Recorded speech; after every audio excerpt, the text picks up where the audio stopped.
सदक़ल्लाहुल अज़ीम। अस्सलातु वस्सलामु अलैका या सय्यदी या रसूलल्लाह व अला आलिका व अस्हाबिका या सय्यदी या हबीबल्लाह।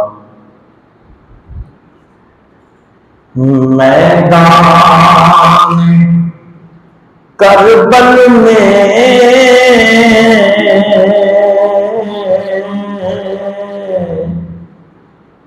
घर बार लुटाया है।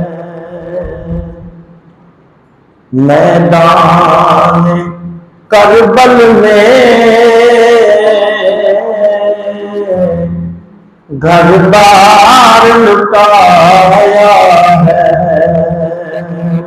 वाह हुसैन तेरे कुर्बान तूने दीन बचाया है। वाह हुसैन तेरे कुर्बान तूने दीन बचाया है। मेहराबो मिंबर पर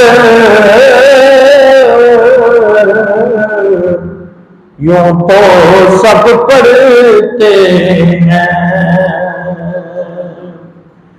मेहराबो मिंबर पर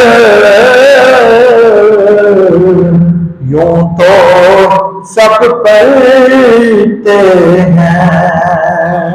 कुरान को मेरे पर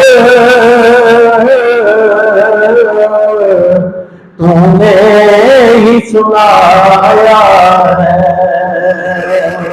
कुरान को मेरे पर तूने ही सुनाया है। वाह हुसैन तेरे कुर्बान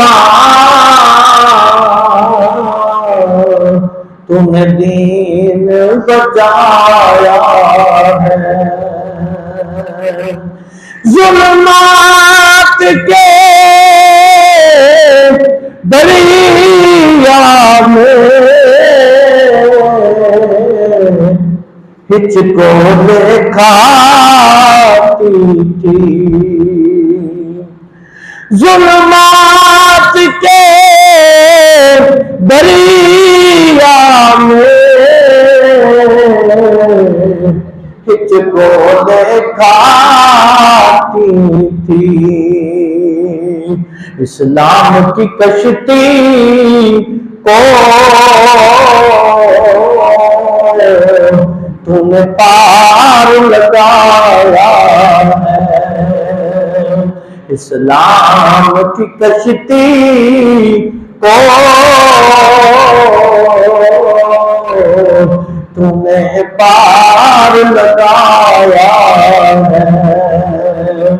वाह हुसैन तेरे कुर्बान तूने दीन बचाया है। बुझ सकती नहीं है अब तो यान तूफान से। बुझ सकती नहीं है अब तो यान तूफान से। इस्लाम की शम्मा को लहू दे के जलाया है। इस्लाम की शम्मा को लहू दे के जलाया है। वाह हुसैन तेरे कुर्बान तूने दीन बचाया है।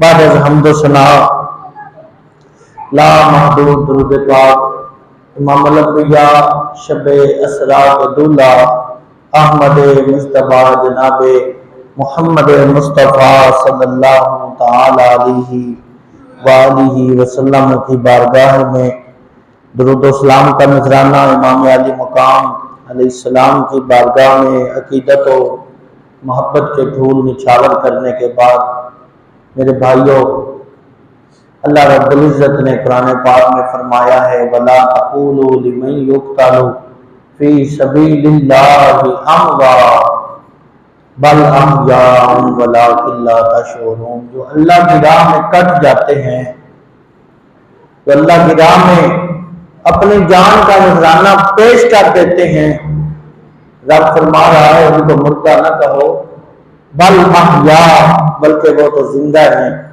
वलाकिन ला तशऊरून तुम्हें उनकी जिंदगी का शऊर नहीं। यानी रब ने उनको ऐसी जिंदगी अता फरमाई है जो हमारी सोच से भी बालातर है।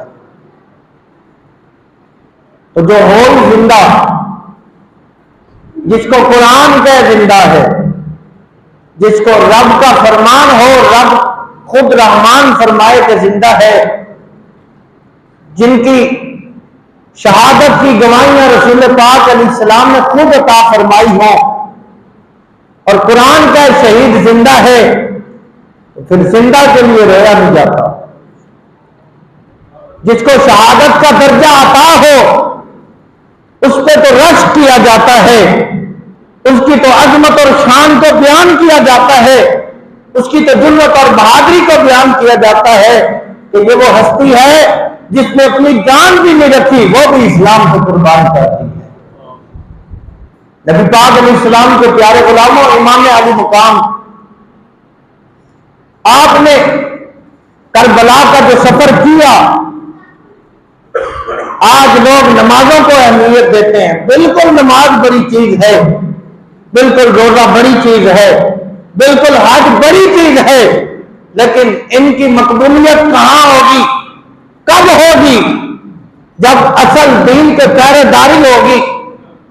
हजरत इमाम अली मकाम से बड़ा उस वक्त पीर कोई नहीं था जब आपने मदीना शहर छोड़ा, रसूल पाक का पाक दर छोड़ दिया और फिर आपने जिल हज से 2 दिन पहले, और एक रिवायत तो यह है जिल हज से 2 दिन पहले, और एक रिवायत यह है कि हज से 2 दिन पहले आपने खाना काबा भी छोड़ दिया और करबला की तरफ चल पड़े। अगर उस वक्त हज जरूरी होता तो आप हज करते, अगर पीरी मुरीदी जरूरी होती तो आप मदीने में रहते, आपसे बड़ा पीर कोई नहीं था। और अगर सिर्फ मकसद हाथ चुमवाना था तो मदीने शरीफ में बेशुमार लोग आपके हाथ चूमने आया करते थे, लेकिन सारी चीजों को आपने पीछे छोड़ा। आपने फरमाया ये हाथ तब चूमे जाएंगे जब ये हाथ इस्लाम पे कट जाएंगे। आपने फरमाया अगर रब ने मुझे ये शान, इज्जत, अजमत, वकार दिया है तो नाना जान की वजह से दिया है, तो अगर नाना जान का दीन ही बाकी ना रहा तो मुझे कौन जानेगा। तो आप चल पड़े। इमाम आली मुकाम को सबसे पहले यजीद की तरफ से जब खत आया तो आपको बुलाया गया। मदीने के गवर्नर ने बुला के कहा रात के वक्त कि ए इमाम हुसैन, अगर जिंदगी चाहते हो तो फिर यजीद की बैत कर लो, अगर जिंदगी चाहते हो तो यजीद की बैत कर लो। आपने फरमाया मेरे जैसा शख्स इस जैसे फासिक और फाजिल की बैत कैसे कर सकता है? ये एक जुमला हमारी जिंदगी के लिए काफी है। जो लोग जाहिलों के पीछे लगे हुए हैं कि मेरा बाप इनके बाप का मुरीद था तो इसलिए मैं तो इनका मुरीद हूं, वो नमाज पढ़ता है या नहीं कोई बात नहीं, उसको इस्लाम का पता है या नहीं कोई बात नहीं, लेकिन इमाम आली मुकाम ने फरमाया मेरा गुलाम वो होगा जो फासिक और फाजिल के हाथ पे बैत नहीं करेगा। हजरत इमाम हुसैन रज़ी अल्लाह ताला अन्हु आपने फरमाया रात के अंधेरे में मैं नबी का वो शहजादा हूं, सूरज तो आके गुरूब हो जाता है, चांद भी निकल के चला जाता है, सितारे भी थोड़ी देर के लिए चमकते हैं, लेकिन मैं रसूल करीम का वो शहजादा हूं, मैं बनी हाशिम खानदान का चश्मा चिराग हूं। दिन हो या रात हो हमारा खानदान हर वक्त चमकता रहता है। मैं हाशमी खानदान से। हजरत इमाम हुसैन ने फरमाया रात के अंधेरे में बैत नहीं की जा सकती। फरमाया मैं जा रहा हूं और ये बातें दिन में करेंगे, तो चाहता है कि हुसैन रातों रात तेरी बैत कर ले और सुबह तेरे पास लोगों को बताने के लिए यही काफी हो कि तुम क्यों नहीं बैत करते जब हुसैन ने बैत कर ली है। इमाम आली मुकाम वापस आ गए। जब आप वहां से निकल रहे थे तो कुछ यजीदियों ने कहा इब्ने साहब ये हुसैन अब जा रहा है, ये एक मौका गनीमत जानो और यहीं पे इसको खत्म कर दो, वरना फिर तुम्हारे पास इससे अच्छा मौका नहीं आएगा। तो इमाम आली मुकाम वहां ठहर गए। आपने ये बात जब सुनी तो ठहर गए। अगर कोई बुज़दिल होता तो वो भाग जाता, वो कहता जल्दी करो जान बचाओ निकलो यहां से, लेकिन इमाम आली मुकाम ठहर गए। आपने वापस मुंह करके फरमाया हैदर करार के बेटे को डराना चाहते हो, आ जाओ, जिसकी ताकत है वो हुसैन से लड़ाई कर दो। तो हुसैन से लड़ सके तेरी अकल का फेर है, तू हुसैन से लड़ सके तेरी अकल का फेर है, तू शैतान की लोमड़ी मेरा बाप खुदा का शेर है। इमाम आली मुकाम ने उसको गुस्से से जवाब दिया और आप तशरीफ ले गए। आपने अपने खानदान को तैयार किया और 40,000 खत आए थे कूफियों की तरफ से।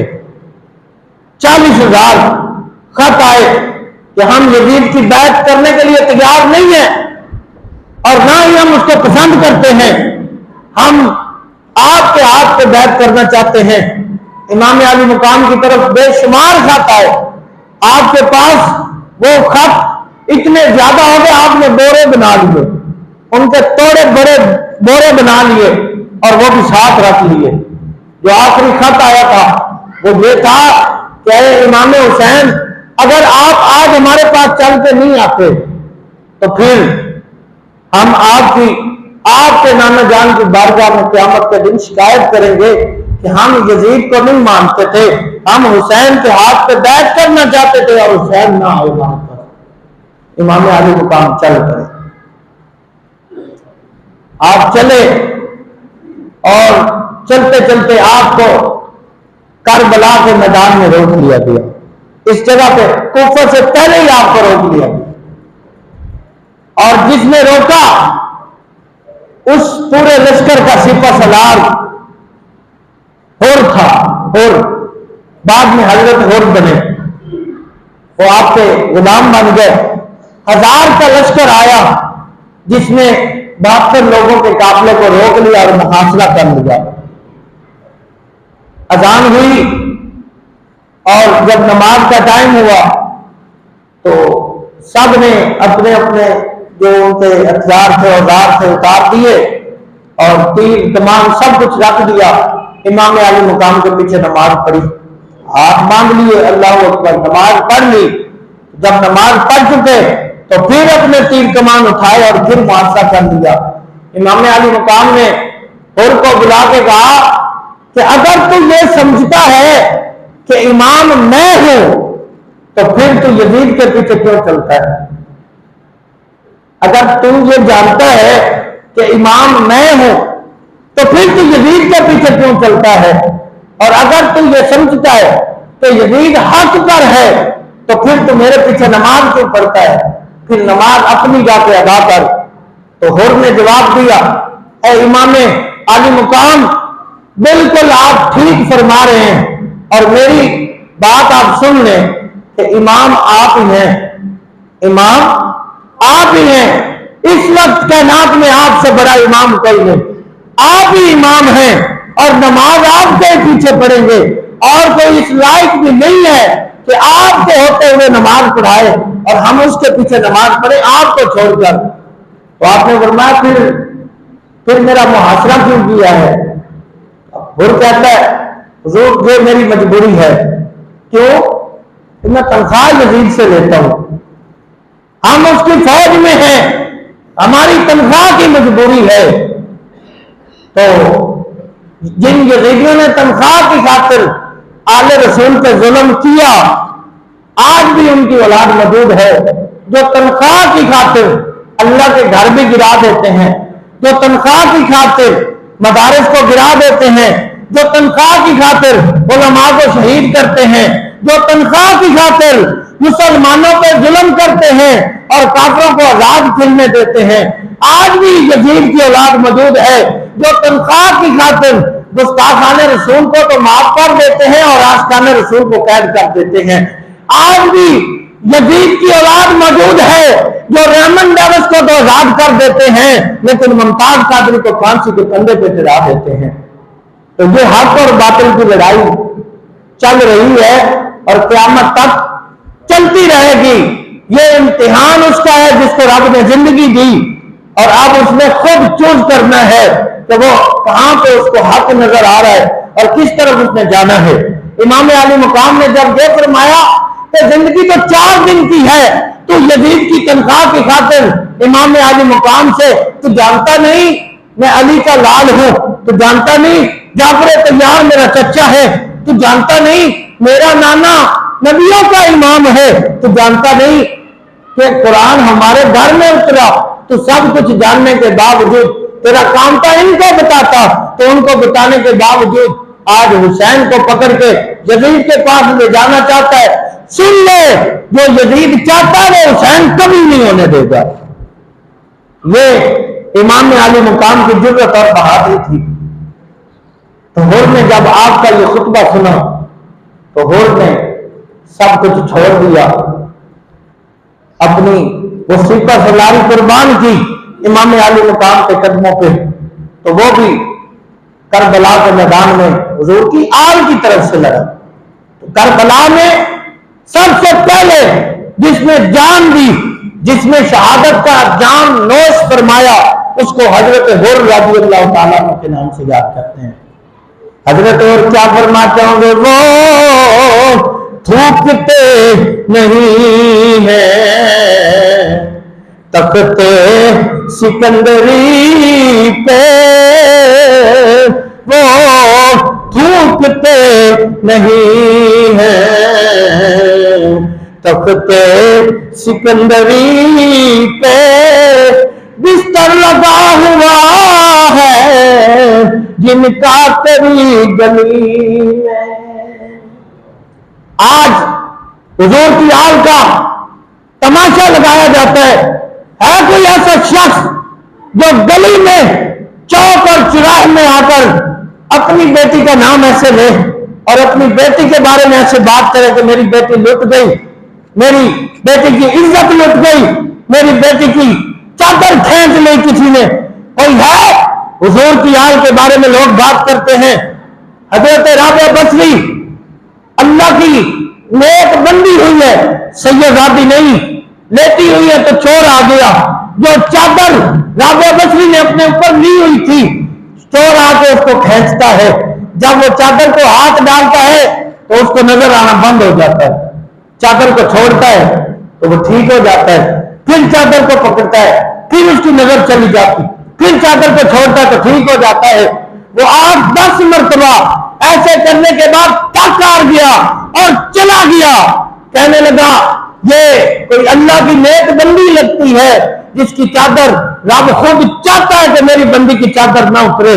तो राबिया बसरी हो, हुजूर की गुलाम हो और हुजूर की जाने के बाद कई सदियों के बाद दुनिया में आई हो, सैयदाती भी ना हो, अली की बेटी भी ना हो, नबी की बेटी भी ना हो, लेकिन वो रब से प्यार करे तो उसके सर की चादर, उसके जिस्म से चादर रब जुदा न होने दे।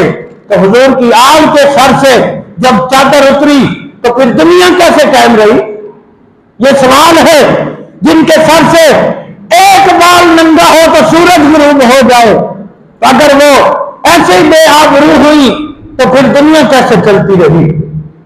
हुजूर की आल के बारे में एक जुमला भी बर्दाश्त नहीं किया जाएगा। कोई जितना भी बड़ा चौधरी हो वो अपने घर होगा, जब तक रसूलुल्लाह के गुलाम जिंदा है हुजूर की आल के बारे में ऐसा लफ्ज हम बर्दाश्त नहीं कर सकते।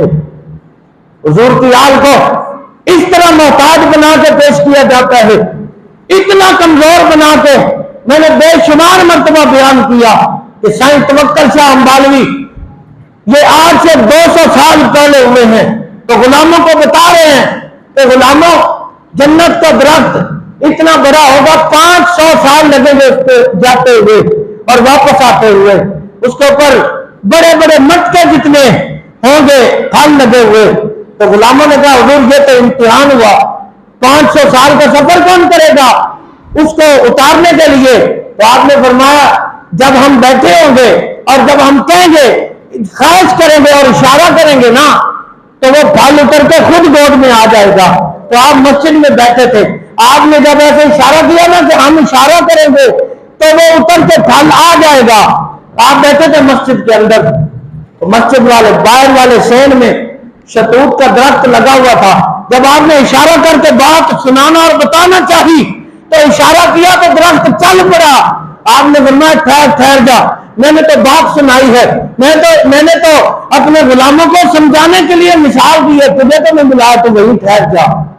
तो भाई 1200 साल बाद अगर कोई हुजूर का गुलाम बन जाए और वो बात भी कोई और कर रहा हो लेकिन इशारा करे तो उसके इशारे से दरख्त चल के आ जाए, तो जिन्होंने हुजूर की जुबान चूसी हो, जो हुजूर के सीने पे खेलते रहे हो, जिनके हुजूर इस्लाम गर्दन से बोसे लेते रहे हो, जिनको रसूलुल्लाह फरमाए ये जन्नत के सरदार है, जिनका इतना बड़ा मकाम हो कि अगर सो जाए झूले में सैयदा ज़हरा पाक काम करें तो फरिश्ते आके जिनको झूले झुलाते हो, जिनको लोरियां सुनाते हो, इतनी बड़ी शान के मालिक हो, अगर वो इशारा करते तो वो चल के ना आती, वो झील न चलती, वो आपके कदमों में पानी ना पहुंच जाता।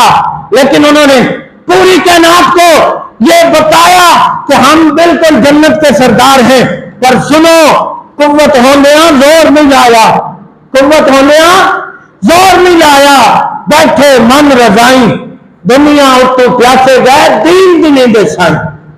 ये हुजूर के घर वालों की जुर्रत थी और ये बहादुरी थी कि हजार बंदे के मुकाबले में लड़ने वाले का सामना भी एक एक ने किया और 24 हजार के लश्कर से एक एक हुजूर का शहजादा लड़का रहा।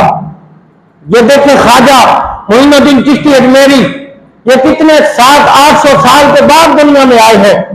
तो आप जब वो अना सागर झील से पानी लेने के लिए जाते हैं तो वो हिंदू कहते हैं पानी यहां से नहीं मिलेगा, आप वापस चले जाते हैं।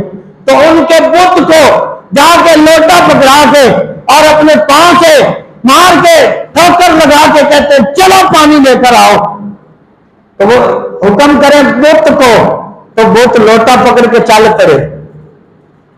पड़े और वो जाके झील से जब पानी भरने लगे तो आप इस तरह हूं की जरूरत लगाएं कि पूरी झील का पानी लोटे के अंदर बंद हो जाए। और वो पानी लेके वापस आ गए।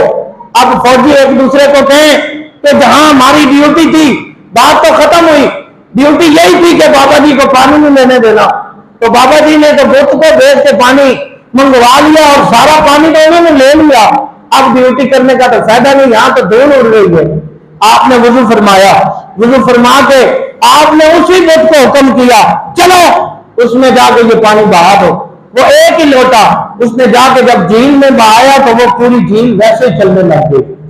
तो ये 700 साल के बाद भी इमाम हुसैन का कोई बेटा आए और वो बुत को हुक्म करे तो बुत चल पड़े, बुत अगर लोटा भरे तो पूरी नहर लोटे में कैद कर ले।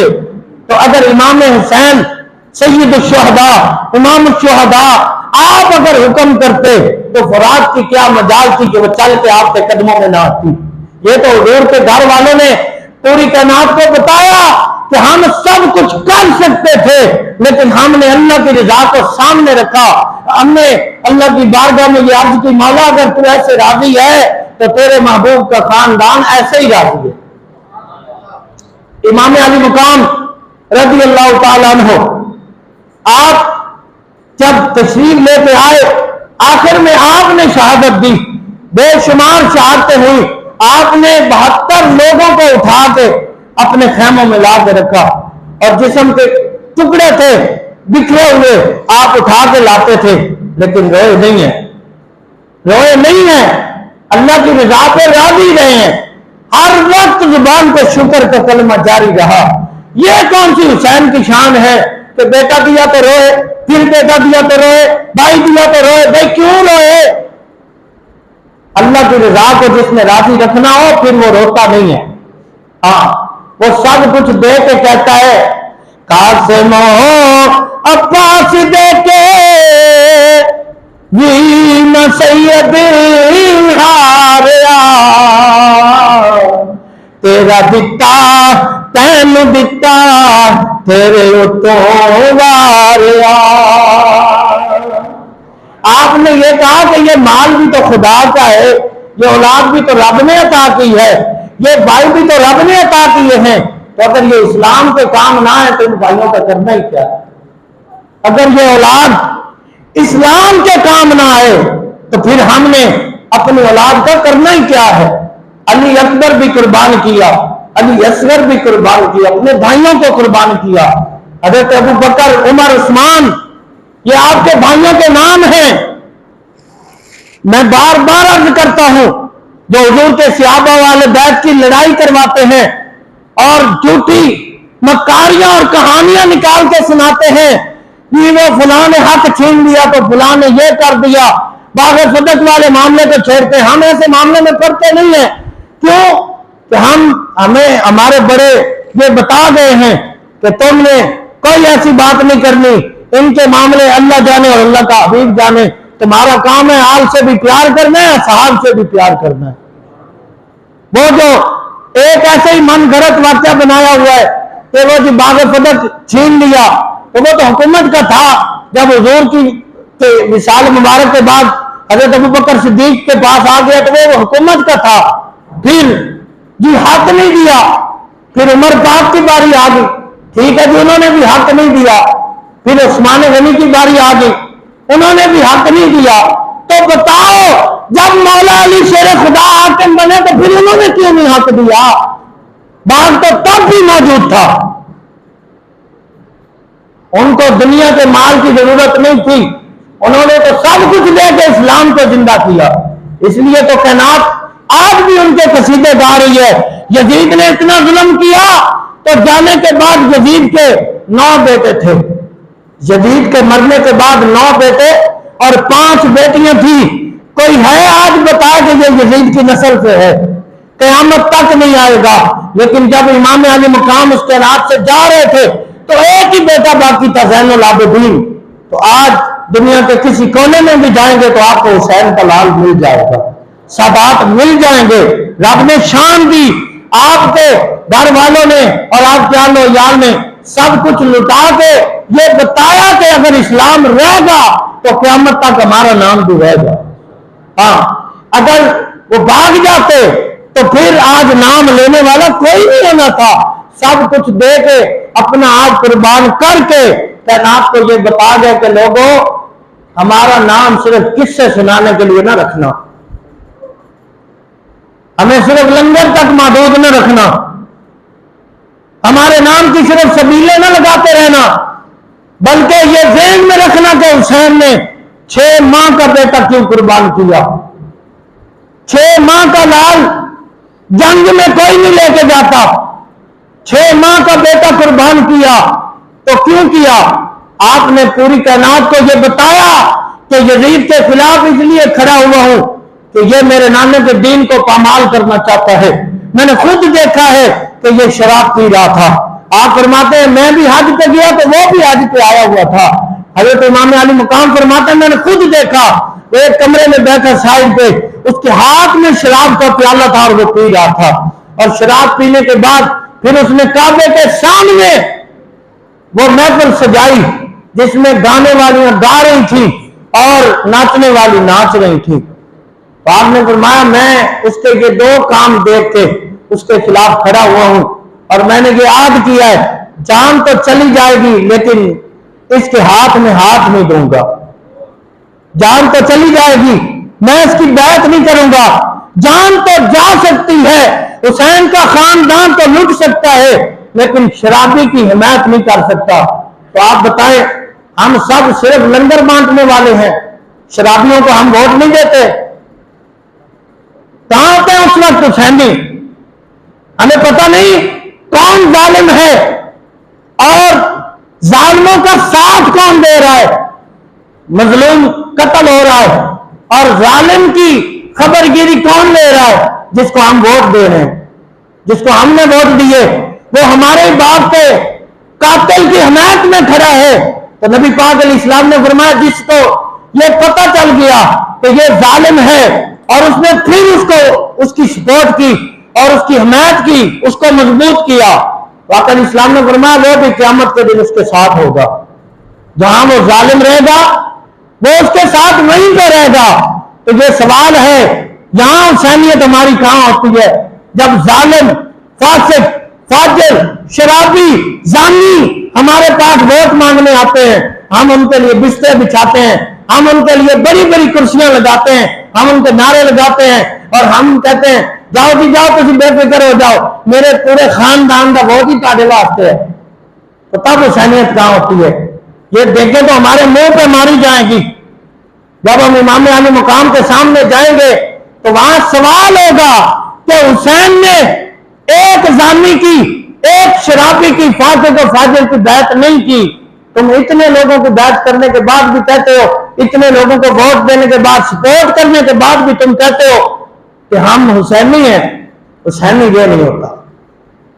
हुसैनी तो वो होगा लंगर ना भी बांटे लेकिन सीरत हुसैन पे अमल करे, किरदार हुसैन पे चले, तो फिर वो हुसैनी होगा और क़यामत के दिन इमाम अली मुकाम के कदमों में मौजूद होगा। और जिसने इमाम अली मुकाम से फिर प्यार कर लिया, फिर वो हुर बन गया, फिर वो वापस नहीं आया। उसने पूरी कायनात को ये बताया कि तुम्हें ये लज्जत नहीं मिली तो हुसैन से प्यार करके मिलता क्या है। अगर तुम्हें भी ये लज्जत नसीब हो जाए, एक बूंद भी मिल जाए हुसैन के इश्क का, तो फिर तुम जान दिए बगैर वापस नहीं आ सकते। दुनिया पे जो भी हो गया जल्ला हुसैन दा, उन्हें कभी नहीं छोड़ना पल्ला हुसैन दा। ये पल्ला तो फिर पकड़ा हो तो पूरा साल ही साथ साथ रहेगा। ये कौन सी बात है कि 10 दिन हम हुसैनी हैं और फिर आगे किसी की शादी हो तो फिर हम वो हैं, नाचने वाले बन जाते हैं, कहीं फौतगी हो तो फिर हम बड़े मासूम बन जाते हैं। ना भाई, हुसैनी तो वो होगा जो पक्का पक्का पल्ला थाम ले और जब भी कदम उठाए ये सोचे कि इमाम अली मुकाम ने किस लिए जिंदगी कुर्बान की और मैं क्या कर रहा हूं। इमाम अली मुकाम ने अपने बेटे क्यों कुर्बान किए और मैं क्या कर रहा हूं। दुनिया से जो भी हो गया जल्ला हुसैन दा, उन्हें कभी नहीं छोड़ना पल्ला हुसैन दा। लखा यजीदिया लई काफी है दोस्त गाजी जिया मुजाहिद कल्ला हुसैन दा। उन्हें कभी नहीं छोड़ना कल्ला हुसैन दा। खंजर बेहतनी थी ज़हरा दलाल में करबल दी गर्म रेत है मुसल्ला हुसैन दा। आज तो हुसैनी जैसी भी पढ़ने वास्ते तैयार नहीं। हाँ, सिर्फ नंबर के लिए इमाम हुसैन को रखा हुआ है। देखे हो तो रश भी खत्म होता, तो अजान हो जाए तो एक भी नजर नहीं होता। ये लंगर इसलिए तो बाद में रखा हुआ है, ये पहले अगर बांट दिया जाए तो महफिल में भी एक हुसैनी नजर ना आए। ये तो हमारा इश्क है, पूरा घंटा तकरीर सुन लेनी है, लेकिन 2 मिनट लाइन में लाके लंगर लेने के लिए नहीं खड़े होना, शीशे तोड़ के भाग जाना है। ओ जी लंगर ना मिला तो मैं मर जाऊंगा कि पूरा साल घर नहीं खाते। नमाज के लिए एक भी नजर नहीं आता, लेकिन जब सबील लगी हो तो वहां लाइन लगी होती है कि ये तो भाई हुसैनी है, जिधर भी जाए हुसैनी है, जिधर भी जाए हुसैनी है। पर दीन पे हमला हो तो एक भी नजर नहीं आता। खंजर दे हेठनी थी ज़हरा दलाल ने करबल दी गर्म रेत है मुसल्ला हुसैन दा। उन्हें कभी नहीं छोड़ना कल्ला हुसैन दा। हजरत उक़बा बिन नाफे नबी पाक अलैहिस्सलाम के सहाबी हैं। आप फरमाते हम एक काफले के साथ चल पड़े तो साउथ अफ्रीका के जंगलों में हम फंस गए, पानी खत्म हो गया, पानी खत्म हो गया। आप फरमाते हैं सहाबा ने मुझे आके कहा कि अगर पानी ना मिला तो बुरा हाल हो जाएगा। आप फरमाते हैं अल्लाह ताला करम करेगा। आप फरमाते मैंने मुसल्ला बिछाया, मैंने नफल पढ़े, मैंने दुआ मांगी। दुआ मांगने के बाद मेरा सामने घोड़ा खड़ा था, तो उस घोड़े ने जमीन पे अपना पांव मारा तो अल्लाह ने चश्मा जारी कर दिया। तो उक़बा बिन नाफे ना उनको रसूलुल्लाह ने यह फरमाया कि मैं तुझसे हूं और तू मुझसे है, और ना ही रसूलुल्लाह ने उनके बारे में यह फरमाया कि तू जन्नत तक जन्नतियों का सरदार है। ना रसूलुल्लाह ने यह फरमाया तू अली का लाल है, और ना यह फरमाया कि तू फातिमा का बेटा है, और ना ही रसूलुल्लाह ने यह फरमाया तो खदीजा का नवासा है। तो हुजूर का गुलाम हो, सहाबी रसूल हो, आले रसूल ना हो, फातिमा का लाल ना हो, अली का बेटा ना हो, नबी का नवासा ना हो, लेकिन रब से प्यार करे, दुआ मांगे, उसका घोड़ा पांव मारे तो पानी निकल आता है। अगर हुजूर की आल चाहती तो पानी कैसे ना आता। कुव्वत होंदिया जोर नहीं लाया, कुव्वत होंदिया जोर नहीं लाया, बैठे मन रजाई दीन दुनी दे साई, दुनिया उत्तों प्यासे गए दीन दुनी दे साई। ये हुजूर की आल ने ये पूरी कायनात को बताया कि हम ना तो भूखे हैं ना हम प्यासे हैं, ये सब कुछ हम अल्लाह की रजा के लिए बर्दाश्त कर रहे हैं। क्यों? अगर आज हम अपनी जानें बचा के चले गए तो फिर इस्लाम नहीं रहेगा। इसलिए तो आज हम कहते हैं वाह हुसैन तेरे कुर्बान तूने दीन बचाया है। मैदान करबल में घर बार लुटाया है। वाह हुसैन, सब अपनी हाजरी लगवा लें, बस आखिरी मिनट है। वाह हुसैन तेरे कुर्बान तूने दीन बचाया है। मेरा वो मिंबर पर यूं तो सब पढ़ते हैं कुरान को नेज़े पर तूने ही सुनाया है। वाह हुसैन तेरे कुर्बान तूने दीन बचाया है। जुल्मात के दरिया में हिचको ले खाती थी, इस्लाम की कश्ती को तूने पार लगाया है। नबी पाक अलैहिस्सलाम के प्यारे गुलामों, अल्लाह अकबर।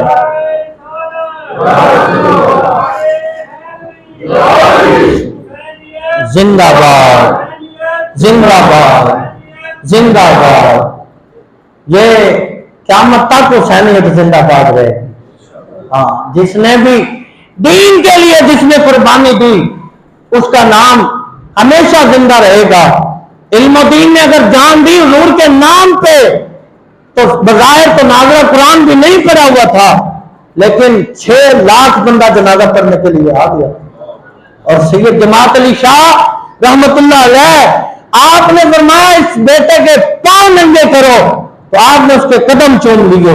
लोगों ने कहा आप इतने बड़े सैयद हैं, इतने बड़े पीर हैं, तो आपने ये एक मजदूर का बेटा है उसके कदम चूम लिए। आपने फरमाया तुम सिर्फ इसको मजदूर का ही बेटा समझ रहे हो, इसने रसूलुल्लाह के नाम पे जान कुर्बान की है, इसका नाम क़यामत तक जिंदा रहेगा। तो इसकी वजह से लोग मुझे भी जानते रहेंगे। आप जिसने हुजूर के नाम पे जान दी उसका नाम क़यामत तक जिंदा रहेगा। तो जिसने हुजूर का भी पकड़ के अलम बुलंद कर दिया हो उसको दुनिया हुसैन कहती है। जिसने इस्लाम का अलम बुलंद किया, जहां भी शहीदों की लिस्ट बनेगी सबसे ऊपर नाम आएगा तो उसको इमाम शुहदा सैयद शुहदा हजरत इमाम हुसैन का नाम होगा। अल्लाह हमें हुजूर की आल से सच्ची मोहब्बत करने की तौफीक अता फरमाए, उनके किरदार पे अमल करने की तौफीक अता फरमाए। वमा अलैना।